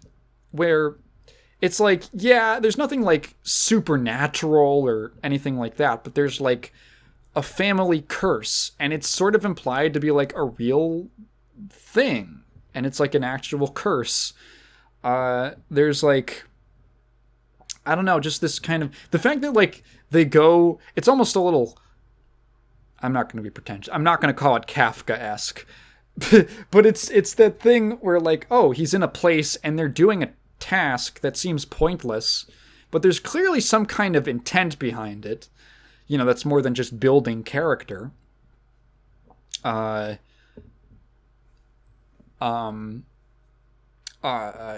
like, what's the, like, why are they digging holes? And you find that out by the end. But there's this, I don't know, there's like an interesting, a lot of things unknown, and being out in this really isolated part of the desert. It just feels like, I don't know, like there's a, like something interesting is going to happen here. Does that make sense? It's just that kind of setting. So they're digging holes, and everyone at the camp they take a nickname for themselves. There's kind of this interesting contrast, or sort of this interesting thing they do. So there's 3 adults at the camp. There's Mr. Sir, who's kind of like second in command, and then there's, I don't remember that guy's name. This fucking, honestly, the worst guy in the movie. I'm gonna look up his name. Holes IMDb. Who is he? Dr. Pendansky. That is him. Yeah, Dr. Pendansky. And he's the worst. He is the worst, and they kind of set him up for it. There's this kind of, so this is a camp for bad boys and troubled youth and people who have gotten into trouble for one reason or another, warranted or unwarranted, or maybe they're just lost. You know, they're orphaned or something like that. Like one of the characters, Zero. And actually, technically, he does do something. There is something he's there for. Pendansky is like, there's like it's basically like a prison movie, but with kids. So, how do I even get into this? There's this really interesting scene when he's introduced. So he comes up and he has a big youth pastor energy. Like the guy who's really all like smiles and happy and friendly. And then he's going to sit you down and tell you why you being gay is a sin and why you're going against God and you should actually kill yourself if you're going to be gay. He has that kind of vibe. So like everyone, they're all introducing themselves with their nicknames. They got the X-ray, armpit, and Pendansky continuously refers to them by their real names, by their actual names, or as he calls it, the name society will know them by. So you can see how like already he doesn't have. So they're trying to like they're in this like shitty situation where they have to do this backbreaking labor for like 18 months. Actually, at least that's how long Stanley has to be there. They have to be there for however long, and they're doing this just shitty backbreaking work out in the sun every day. And they have very little autonomy over their lives. Like, they're in prison. So they try to kind of form a little bit of identity by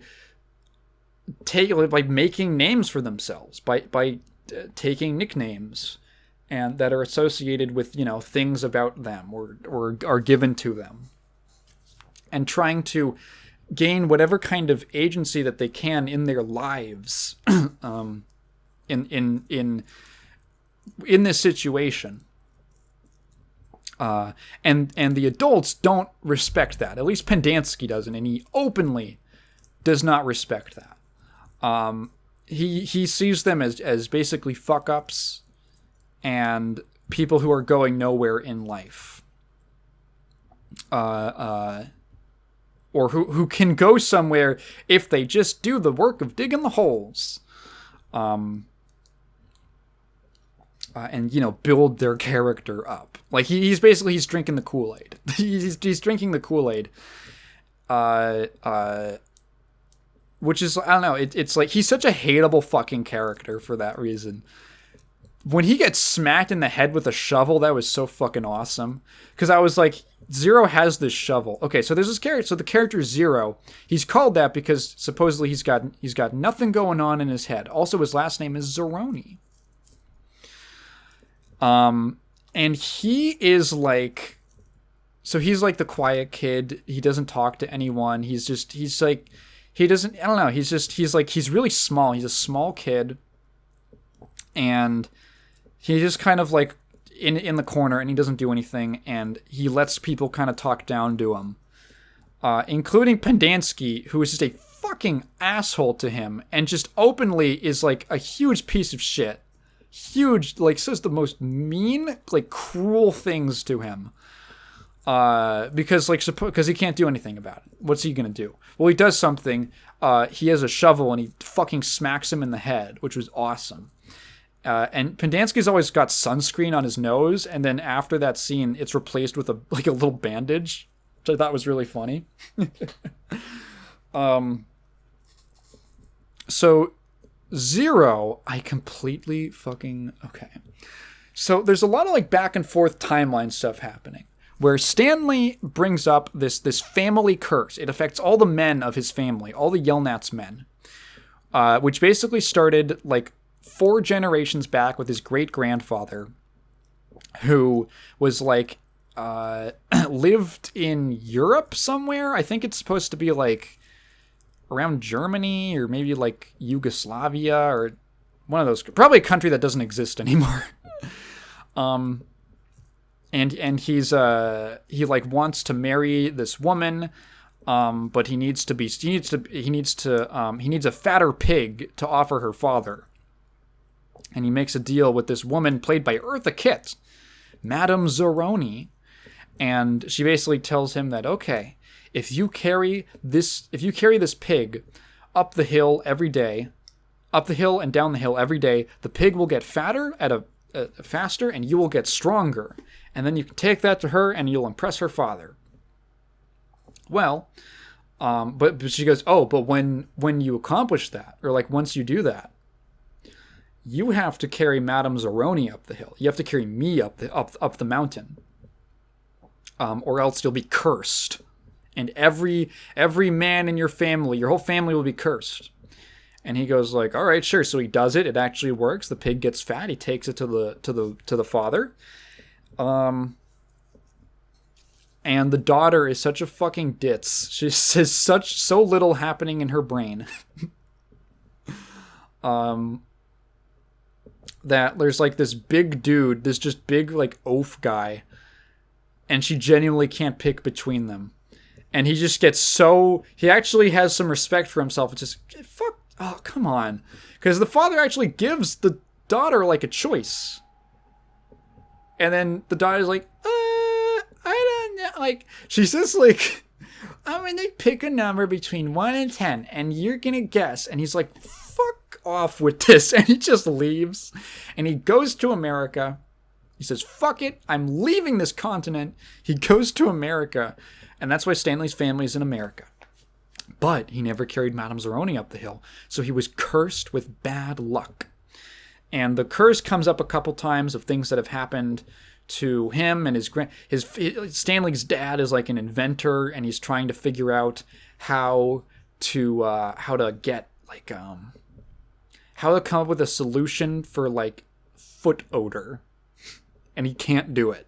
He can't figure it out. The landlord is mad because it always smells like smelly feet on the apartment floor. He's gonna kick them out for a nasal disturbance, an odorous disturbance. And then this happens to Stanley, this horrible stroke of bad luck with these shoes. I think there's like a direct parallel, like that exact thing happens in JoJo's. Like I think Araki just watched Holes and was like, I should just copy that. What character does that happen to? Is that like a one shot, like a Rohan one shot, or I can't remember. That happens to like some character. I think in part 8. Who was it? I can't remember.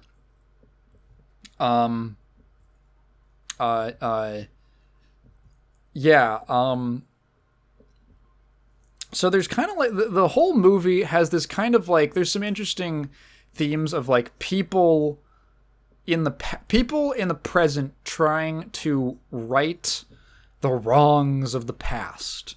There's Stanley, who unknowingly, he doesn't even believe in the curse, but he unknowingly kind of breaks the curse by carrying Zero up a mountain during like kind of the third act of the film, which is a really intense sequence. Where like Zero, it's like he's gonna die from like fucking exposure, starvation. They're on the run. They escape the camp, and they're just out in the desert.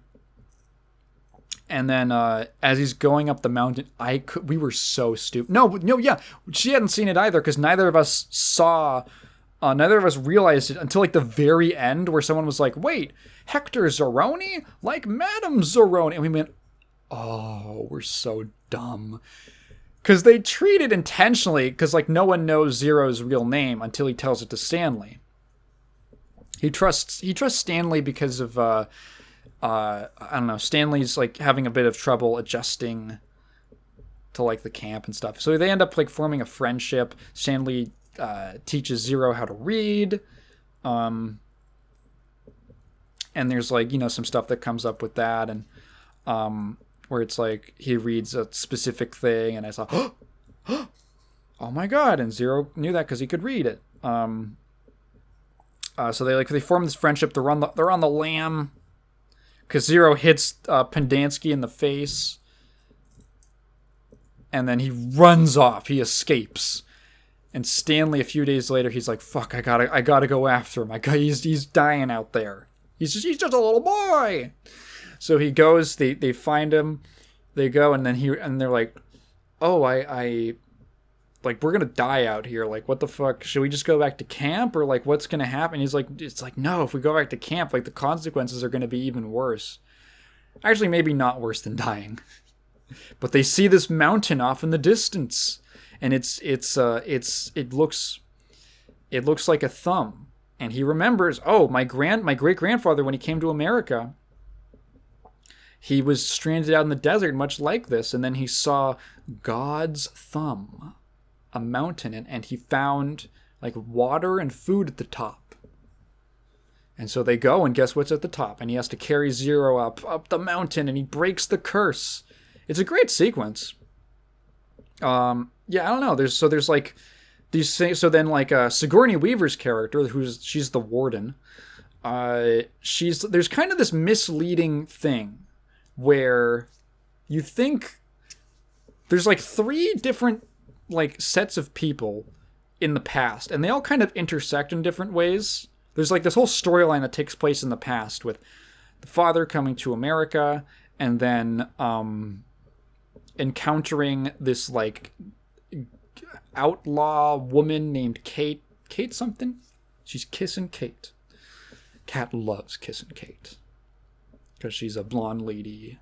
And she's like a cowgirl and she shoots guns. So Kat loves her.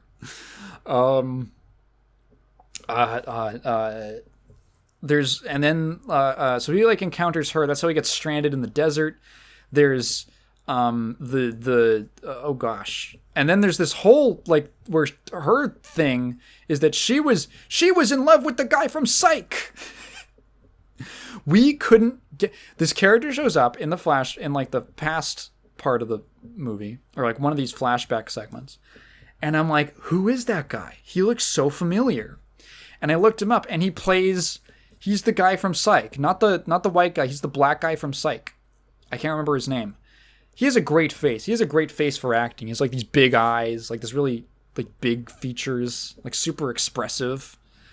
And he's fallen in love with a white woman, who's Kate, and she's a school teacher, and he's fallen in love with her, and he's like an onion farmer, and he's fixing things around the schoolhouse. There's this hilarious sequence of them falling in love, and every single time like something breaks down, he's there, and he goes, I can fix that. And dude, the way he says it is so, like, it's a cute romance. But the way he says it is so funny. Like, and like she's crying over something, and then he's just there, and he's like, I can fix that. And it's so fucking funny.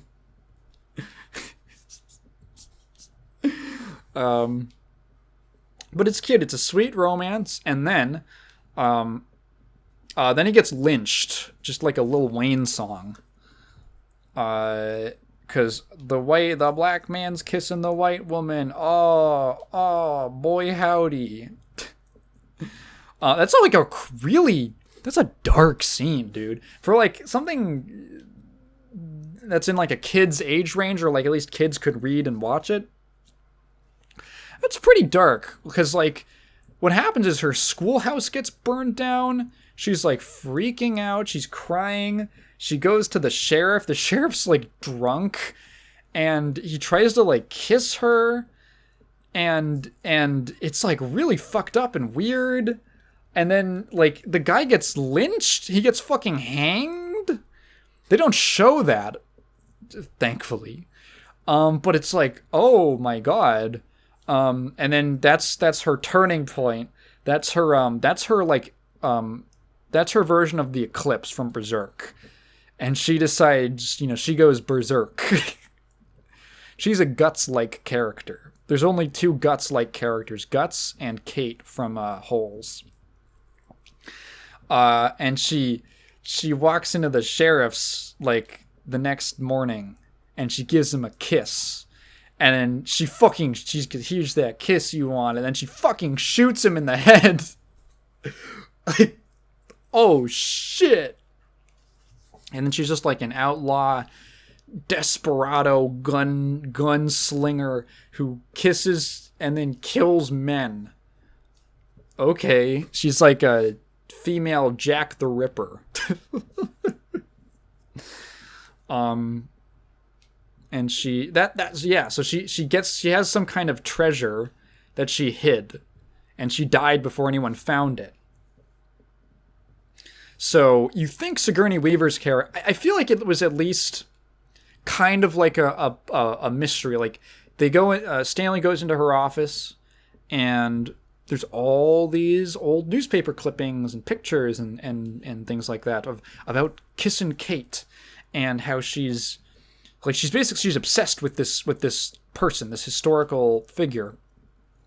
And I kind of thought that like Sigourney Weaver was going to be like the descendant, like the granddaughter of Kate or something like that. I feel like that's at least like one of the threat. Like that's why she is obsessed with her, because like Stanley finds a bullet. He finds a bullet in the ground, which is of great interest to Sigourney Weaver, and you're like, oh, maybe it's because like she's like her grandmother and she wants to like find things about her grandmother or something like that. Then you find out at the end of the movie, no, actually it's because she was the grandmother sorry, the granddaughter of the lyncher of the guy who owned the town, who wanted to marry Kate, but then she had to go messing around with them black onion farmers fooling around. That's actually another element to the sort of, I guess I called it unreality of the film, which is this thing about like the town was like this thriving, lush place with like a lake and all that, and that's why it's called Green Lake. And he gets there and there's no lake, and they kind of make a comment about it, and you don't really think about it, but it turns out there was a lake. It was called Green Lake because it was very green, and there was a lake. And after Sam, the onion farmer, dies, and Kate, shoots some MFs after she rolls up with the piece. I got like 5 times whiter saying that. The lake dried up and everything died. So there's kind of like this like, I don't know, man. It reminds me of like, you hear these stories from well before the age of the internet. And I remember reading this one historical account or something of like some woman whose family got completely like slandered or shamed or something, like her daughter was a witch or something like that. And there was a town, the town was forming a mob at her doorstep or something like that. And she saw them on the horizon, and she like, what was it? It's like she just died on the spot. And the official thing was like, oh, she died of like dread or something like that. Or or like heartbreak or something like that. Like she was just the most dramatic. Like, does that happen? And it feels like something that's like fake. But you just hear these kinds of stories from 100, 200 years ago of things that don't seem like they could happen. And you're like, there's almost like a mythical quality, sort of a mystical quality in the world that you think like, what is it now? She probably just died of like a fucking panic attack that went into like a heart attack or something like that. But for the purposes of being an interesting story, it's intriguing that like she died of like dramatic woe. Shia LaBeouf as like, he gives a pretty good performance. He's very good at acting like he's in the movie, like he sells being kind of awkward. He sells that vibe. It really feels like a boys movie, like a movie with the boys. Like there's these little bits of very like natural feeling dialogue where like the scene where they get the bullet, it's a bullet casing, sorry. It's a shotgun shell casing specifically. And they're looking at it, and they just say, there's just like this rhythm to the dialogue where the guy's like, I think it's a bullet, and the guy next to him goes, yeah, I think it's a bullet. And it's just like these little things, or a guy says like a joke, he's like, oh, Keith Barringer. They're like, who's that? And he's like, went to high school with him. Like this is such a fucking guy. This is like just. It felt like weirdly, because a lot of the movie, it almost felt a little weird, because a lot of the movie's dialogue is not so naturalist. But there's just these little bits that really feel like this is what it sounds like when guys are talking. And I went to an all-guys high school, so I got a lot of that, and I enjoy that. I love dudes hanging out movies or stories. And being doofuses. And Stanley kind of has like Shia's performance is like a good, I don't know, he sells the like being kind of a guy who is trying to get, he's the new guy, and there's a very clear, like, it's such a guy social environment too. Like everyone's got nicknames, and people pick on each other, and there's like a fucking rank order and all this shit, and you have to like earn your place in like the group setting, like like I really like there was even kind of that a little bit in like Boy Scouts, right? Not really, like I think it's on a troop by troop basis, but there is, well, in Boy Scouts there's literally ranks, like shut the fuck up, Tenderfoot. Shut the fuck up. First class. Uh-oh. Why don't you talk to me when you get your Life Scout, dude? Why don't you say something to me when you get your Life Scout? Why don't you critique my cooking when you get the cooking merit badge, asshole? And yeah, that's totally what it's like when you're trying to break into like a social group, and he's like, and he's kind of awkward, and he can't really assert himself. Like he feel like it's like he's a normal kid who hasn't been in such a hostile situation like that, right? And he's just, he's probably, fine. He's a friendly guy. He probably has friends at school and all that. But when he's in this situation where like he's the new guy and people feel free to pick on him, and he has to earn his position, it's uncomfortable and it's weird and he's awkward. He's pretty good. He's a likable character kind of for that reason. I guess maybe I can at least sort of sympathize with that, because it feels like a lot of people could, being a new person in an environment.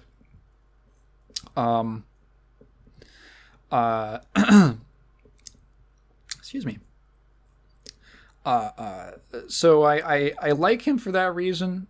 He's got like, I don't know, he's a nice like kind of regular good guy character, if that makes sense. He's just a kid trying his best. And he's sort of in this crazy situation for reasons it wasn't really his fault, and also and then even in that he's like just trying to do good. Like the scenes with him teaching Zero how to read are really nice. Like it's really sweet, because like Zero, his mom he didn't lose his mom, but his mom never came home. He ended up going into the adoption system or the foster system. And he stole the shoes. That was also good. Was like, tying it in like Zero was the one who stole the shoes. And Stanley's not even mad at him, which I think is like nice. Like that could have been such easy drama fodder, but no, he's just like you couldn't have known. You just did the thing that made sense to you. Like, yeah, I guess he shouldn't have stolen it, but like what can we do? We're here now. And I think he even says like, yeah, this is destiny. This is destiny, like this fucking incredible journey we've gone on. This is destiny now. Yeah, I don't know. Like, it's just a good ass movie.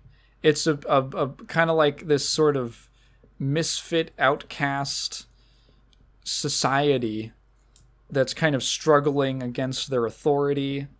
That are people who are trying to kind of right the wrongs of the past. People who are like, trying their best or just huge assholes. There's like a very like broader society versus, the people who have been singled out as outcasts. I don't know.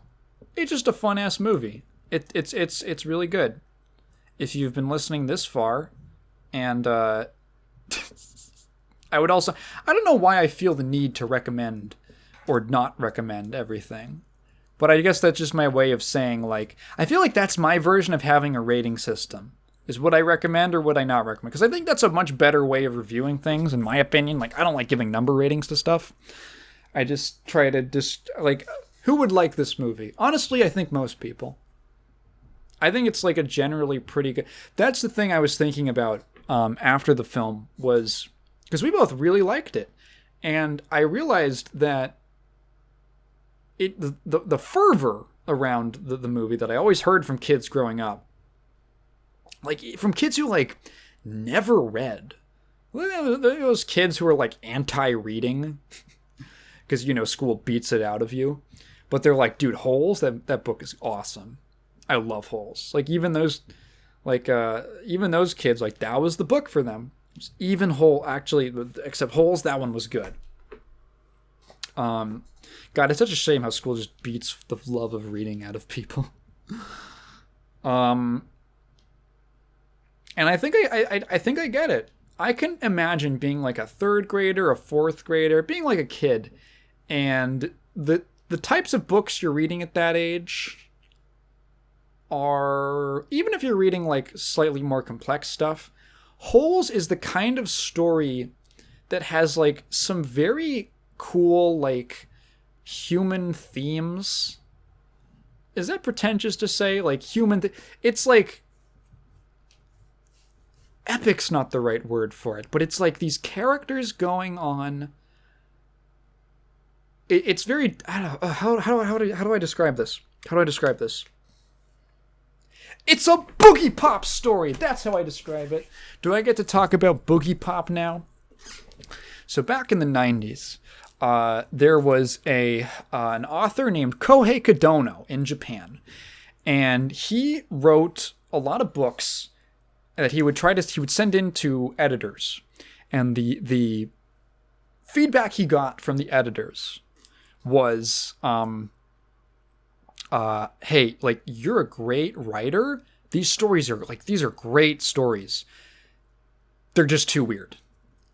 Like, I can't sell this to anyone. Like, it would not be profitable for me. And he got that so many times that he decided to like stop, pause, and kind of go back to the drawing board. And he spent a good deal of time analyzing media, what was popular, what was more like niche, and trying to figure out basically a theory of why things were popular and why they were niche. And he created a scale of appeal, a scale of mainstream appeal, from low to high. Things that were very appealing to a mainstream audience, he called that pop. And things that were only appealing to a limited niche audience, he called boogie. Boogie stories, right? Pop stories and boogie stories. And everything it's like a gradient line, right? And everything kind of falls somewhere along the boogie to pop spectrum. So with that in mind, he realized that there were elements in a story that make it more appealing to mainstream audiences and elements that make it more appealing to to less mainstream audiences. And he brainstormed and he came up with an idea that would be the best of both worlds. It would be right in the middle, just pop enough to be a financial success and to have mainstream acclaim, but boogie enough that he could actually go into the shit that he wanted to talk about and write his weird shit. So he wrote a novel called Boogie Pop. I love Boogie Pop. I have it on my shelf back there. I really love Boogie Pop. You might be familiar with it from either there was like a 2000 something, like early 2000s anime, which was not based on the book, or there's like 15 of them now. Boogie Pop was actually the first big light novel series. It's actually the reason that light novels as like in industry exist today. It kind of pioneered the format. The 2000s anime is not based on any of the books. There's also the 2019 anime, which is based on the books and is bad. It is a bad adaptation. I watched the first 3 episodes and said, damn, they fucking butchered the first book. I'll have a rant about Boogie Pop some other time. I would honestly recommend to just go read the original Boogie Pop. Fucking go pirate it. I don't care. It's from like 1999. Who cares? Or you could buy like the omnibus collection of the first 3 books, which I would actually recommend. I think I might like the sequels. The books 2 and 3 are like a 2-parter. I think I might like them more than the original, in fact. But I do really like the original book. And yeah, honestly, just go read the book. The anime adaptation is really bad. you miss everything that's interesting about the book because it's heavily dependent on narration, and like there's multiple narrators in the story, and it jumps between every section of the book is a different narrator, and it's kind of like really important for like the themes and just the storytelling, and the anime just completely just fucks it up, and it's so bad. Anyway, Holes is a boogie pop story. That's what I think it is. And I think a lot of media kind of like that falls somewhere within that kind of description. There's things that are very like commonly appealing to a mainstream audience about Holes. It's about kids, your age, you know? There's like a kids versus authority thing. There's just, yeah, that's like, that's kind of the hook. That's like what makes it makes the setting kind of approachable. But then there's these kind of weird storytelling choices, like all the back and forth timeline jumping, all the weird kind of like unreal sort of things in the background with like curses and the world being shaped by emotion, kind of like almost like a romance novel, capital R, like a romance story. That kind of thing. It feels kind of, it's generally grounded, but it has enough in it to make it feel kind of mystical and kind of magical. And I can totally see being a kid, like a, third or fourth grader, whenever most people read it, and reading that, and it's like legitimately like nothing you've ever read before, and you're like, holy shit, I didn't know books could be like this.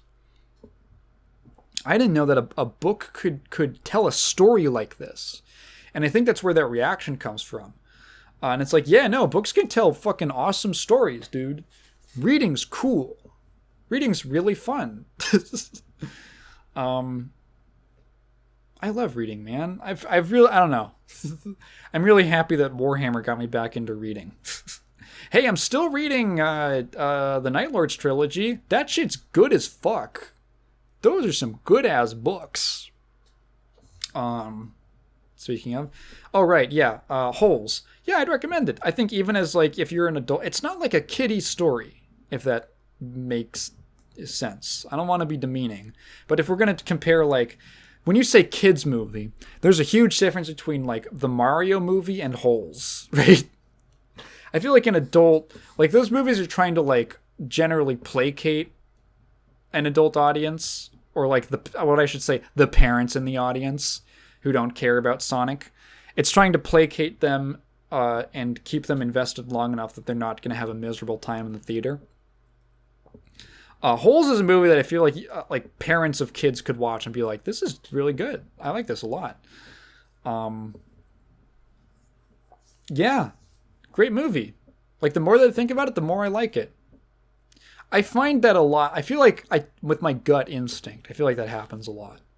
I feel I try to trust my gut on things like this because it's been so consistent. If I walk away from something not knowing how to feel about it, most of the time, it turns out that I don't like it on reflection. Actually, I don't like it, I felt that super hard with The Last Jedi. I remember walking out being like, what was that? And then I actually thought about it, and I was like, I think I don't like this. I think this movie actually kind of sucks. I think this was really poorly written.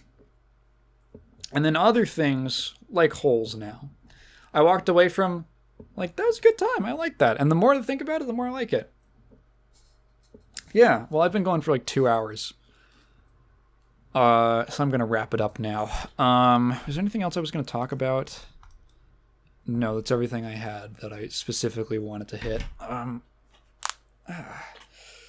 If you've been listening this far, thank you so much for listening to me ramble.